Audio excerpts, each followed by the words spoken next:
Hello guys, good morning, what's up? Tara, akit tayo sa Baguio. So ayan nga, kasalukuyan nating binabaybay ang T-Plex patungo ng Baguio. Yan, inabot na tayo ng maga dito sa T-Plex. So ayan nga, tinanghali na kami dahil maraming umaakyat sa Baguio. Maraming dumadaan sa mga toll plaza.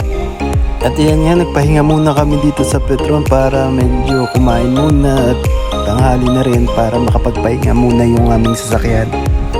After namin makapagpahinga, yan, nagpatuloy na kami sa biyahe. Bale dito makikita nyo na yung mga mountain view na madadaanan nyo sa daan. Bale dito nga, ang kinuha naming daan is yung Pamarcos Highway, kaya iba yung makikita nyo dun nadadaanan namin dito. So andito na nga tayo sa Aspiras Palispis Highway na kilala nga sa tawag na Marcos Highway. So dito madadaanan nyo yung tunnel at saka yung after the tunnel is yung bridge na. At this point nga, kung mapapansin nyo, tanaw na yung bridge dun sa kabila, pero mas mauna muna nating madaanan yung tunnel na sinasabi nila. Kung mapapansin nyo nga yung dinadaanan namin, maraming mga pwedeng bilihin na mga fruits and vegetable fresh from the farm. So yan na nga. Tara, pasukin na natin yung tunnel.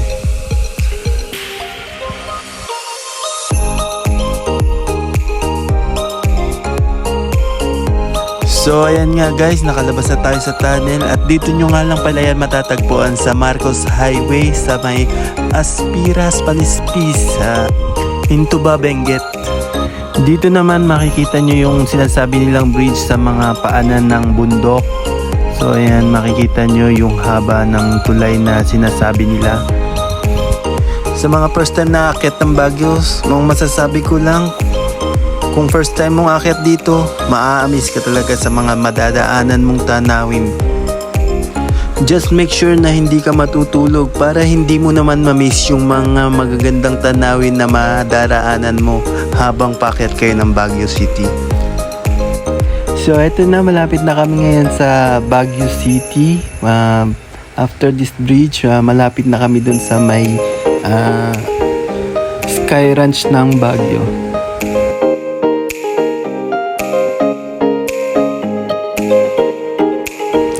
So yan guys, andito na nga tayo sa Baguio City, malapit sa SM. After ng ranch na yan is SM na. So ngayon, time to eat naman. Papahinga kami para kumain muna dahil gutom na rin kami. So yan, food court ng SM. After nyan, lumabas na kami para pumunta doon sa susunod naming pupuntahan, which is the Burham Park. So bali yan nga, iniwan na namin yung sasakyan namin para lakarin na lang yung Burham Park.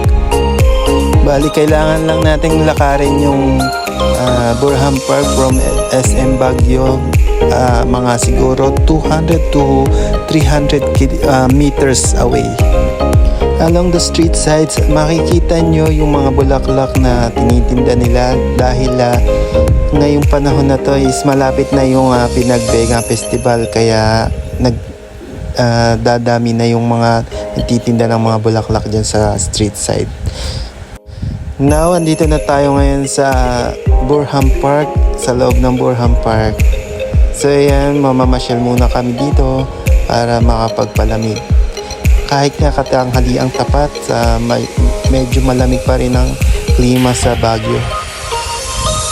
Ang sarap talaga ng mangga pag malamig ang panahon. Mangga muna kayo dyan guys. At syempre, the best yan yung nagkikilaw ka ng mangga habang naglalakad. Mas masarap sana kung may ka-holding hands pa. So yan, yung next naming pinuntahan is itong bike park dito sa Burham na kilala ng marami at halos ng mga bakasyonista ay pinupuntahan tong lugar na to. So yan, mapapansin nyo nga na punong-puno at madami talaga nagpupunta rito araw-araw. Yan, kadalasan mga bata talaga ang mga gustong maglaro dito. So jump to next destination guys. So ito naman yung famous na Session Road ng Baguio City. Dito nyo makikita yung mga nagko-cosplay, mga street performers like Green Ranger, yung mga mascot natin dyan. Along the street sides, maraming nga rin pala kayo makikita dyan mga souvenir at saka yung mga fast food and restaurants na pwede nyong kainan kung nagugutom na rin kayo. So ayan nga, kukunin na namin yung sasakyan namin para makapunta na dun sa susunod na destination. So ngayon naman guys, punta tayo sa Botanical Garden. Ayan. So ayan nga guys, napakarami nga rin ng turista nagpupunta dito araw-araw. Pwede kayo ditong mag-picture taking sa gate niya. So bali dito, nag-take na nga lang kami ng picture at saka nagkuha na lang din kami ng videos dahil tanaw naman namin yung loob ng Botanical Garden, so hindi na namin kailangan pumasok. So bali dito sa Botanical Garden, makikita nyo sa loob yung mga sari-saring halaman na nakatanim dito sa Baguio City. So ayan, mapapansin nyo yung view nya from the outside ng Botanical Garden. So bali ang entrance fee nga po pala rito is nagkakalaga ng 150 pesos from the non-local resident. Ngayon naman guys, lakad na naman kami ulit papuntang Wright Park para mapuntahan din namin yung Wright Park. Bali katabi nga lang ito ng Botanical Garden. So ayan, ngayon andito na tayo ngayon sa Wright Park. Pag-akyat nyo nga dito ng Wright Park, matatanaw nyo na dito yung The Mansion na dinadayo rin ng mga turista. Dito sila nagpapapictures. Shoutout sa'yo ate, pagbalik ko dyan, pahingi ako ng isang Siberian or K9 ba yan or German Shepherd. Basta pahingi ako sa ate ha. So dito na nga nagtatapos ang ating tour sa Baguio for today.